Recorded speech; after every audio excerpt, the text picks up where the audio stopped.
Assalamualaikum warahmatullahi wabarakatuh. Alhamdulillah, bismillah, walhamdulillah, wassalatu wassalamu ala sayyidina Muhammad ibn Abdillah wa ala alihi wa sahbihi wa mawalah. Amma ba'du, Rabbi surahli sadri wa yassirli amri wahlul 'uqdatam min lisani yafqahu qawli.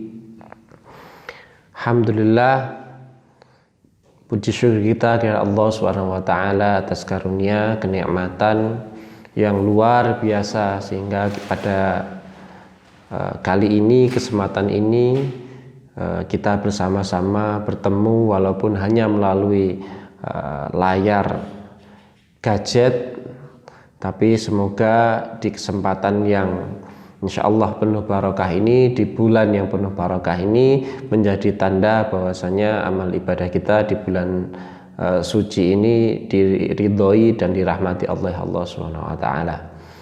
Kedua kalinya sholawat serta salam semoga tetap tercurah kepada junjungan kita Nabi Agung Muhammad sallallahu alaihi wasallam. Semoga dengan memperbanyak bacaan sholawat kepada beliau dapat menambah kemudahan, kelancaran segala urusan kita, baik urusan dunia, urusan pekerjaan maupun urusan akhirat, terutama ibadah kita di bulan suci ini. Amin amin Allahumma amin. Ketiga kalinya terima kasih kepada para jajaran di Yayasan Al-Fatonah yang memberikan kesempatan kepada saya untuk bersama-sama bergabung dalam channel YouTube ini di bulan suci Ramadan. Semoga ini menjadi pertanda bahwasanya kita semua bisa bersama-sama dalam menebarkan kebaikan, terutamanya di kota Purworejo ini. Amin amin Allahumma amin. Selanjutnya pada bulan suci Ramadan ini saya ingin mengajak kepada kita semua untuk sama-sama bersyukur yang luar biasa, yang mana kita dijadikan oleh Allah SWT menjadi seorang muslim, menjadi kaum muslimin yang tinggal di Indonesia. Ini perlu kita syukuri terutama di bulan Ramadan ini, karena ketika saat bulan Ramadan orang-orang Islam di Indonesia, kaum muslimin di Indonesia melaksanakan ibadah puasa dengan sangat nikmat sekali. Orang muslim di Indonesia dapat melaksanakan sholat 5 waktu dengan waktu yang sangat teratur, dibandingkan dengan saudara-saudara muslim kita di belahan dunia yang lain. Banyak yang melaksanakan puasa mungkin lebih dari seperti yang kita alami. Di Indonesia puasa hanya sekitar 12-13 jam.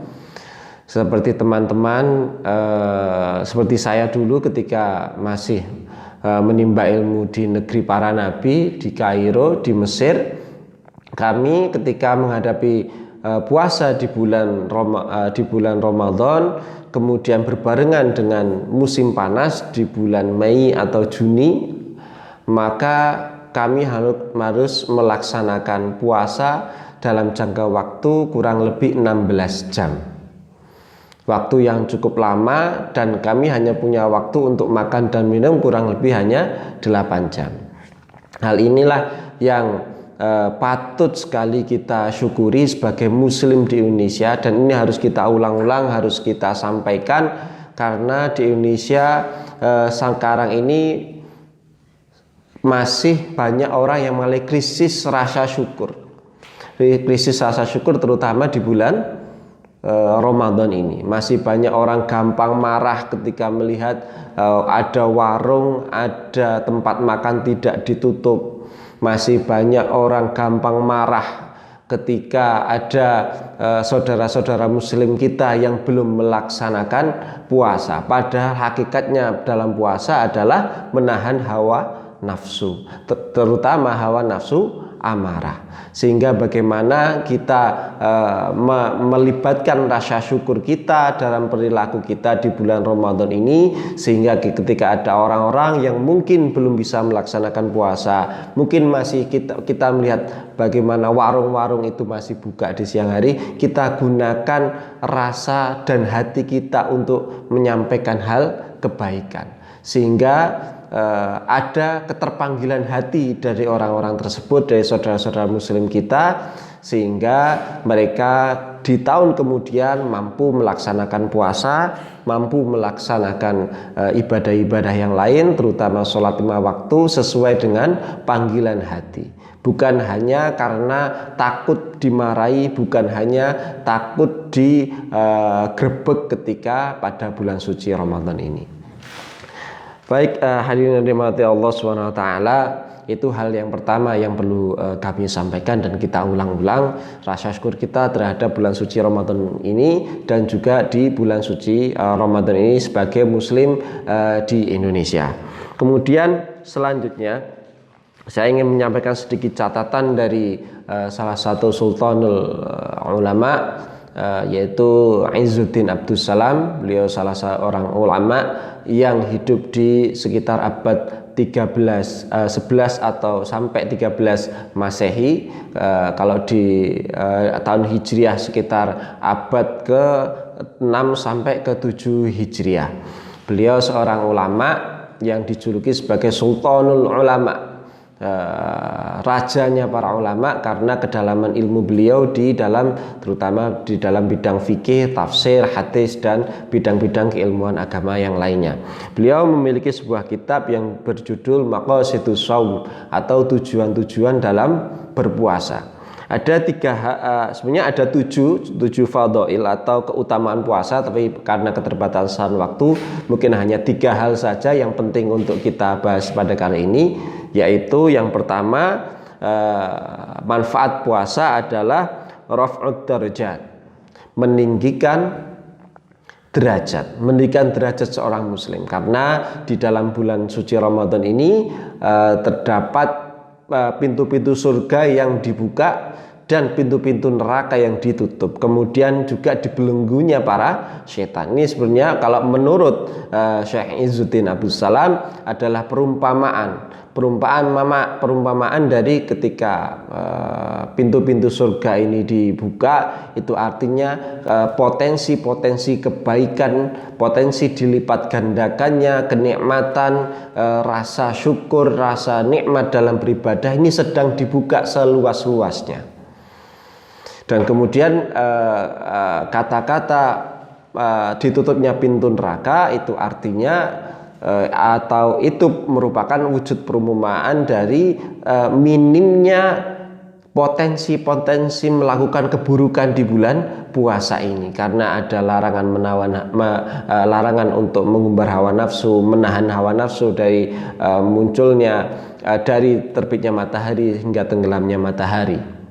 Kemudian dibelenggunya para setan ini juga perumpamaan dari minimnya potensi-potensi atau bisikan-bisikan yang dapat kita terima karena tingginya hawa nafsu ketika di luar bulan Ramadan. Sehingga hal-hal ini semoga diharapkan untuk para muslimin mampu untuk meninggikan derajat kita, karena derajat manusia itu ada di bawahnya malaikat dan di atasnya hewan. Kita di atas hewan karena memiliki akal, dan kita di bawah malaikat karena memiliki nafsu. Sehingga ketika kita mampu mengendalikan nafsu, bukan menyingkirkan nafsu, karena nafsu adalah hal yang manusiawi, suatu hal yang kodrat, suatu hal yang sunnatullah untuk para manusia, bukan untuk disingkirkan tapi untuk dikelola dan dimanage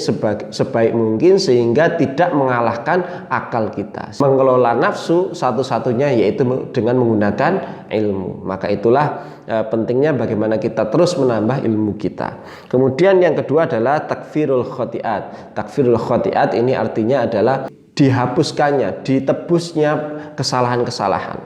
Sehingga bagaimana kesalahan-kesalahan kita, dosa-dosa kita di luar bulan suci Ramadan dapat ditebus, dapat dihapus di bulan suci Ramadan ini melalui bagaimana cara kita menahan hawa nafsu di masa puasa, terutama di siang hari dari terbitnya matahari hingga terbenamnya matahari.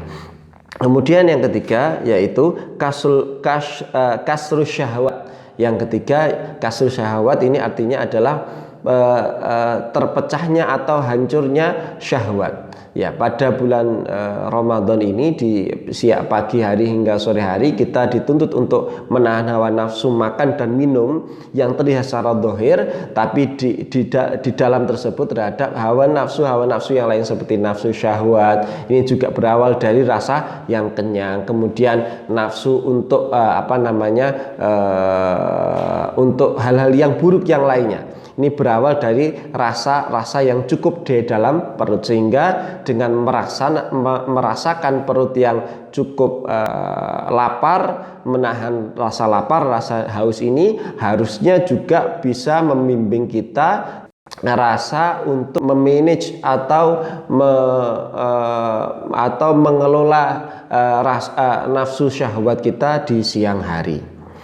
Itulah tiga hal yang penting untuk kita bahas pada kesempatan kali ini. Pesan dari Syekh Izzuddin Abdussalam, Sultanul Ulama, seorang ulama berkebangsaan Syria yang kemudian meninggal di Kairo di Mesir. Semoga kita semua dapat mengambil manfaat dari ilmu tersebut, dan semoga ilmu yang kita pelajari senantiasa mendapatkan kemanfaatan, keberkahan baik di dunia maupun di akhirat. Mungkin untuk kali ini kami cukupkan sekian. Semoga kita semua selalu dalam lindungan Allah Subhanahu wa taala, selalu dalam lindungan rahmat, kesehatan, keberkahan dan kemanfaatan umur yang kita miliki untuk selalu menebarkan kebaikan untuk orang-orang di sekitar kita. Amin amin Allahumma amin. Ada kurang lebihnya mohon maaf. Terima kasih atas waktunya untuk menyempatkan kita bersama-sama mempelajari ilmu tentang puasa pada kesempatan kali ini, dan semoga kita bisa bertemu di kesempatan selanjutnya.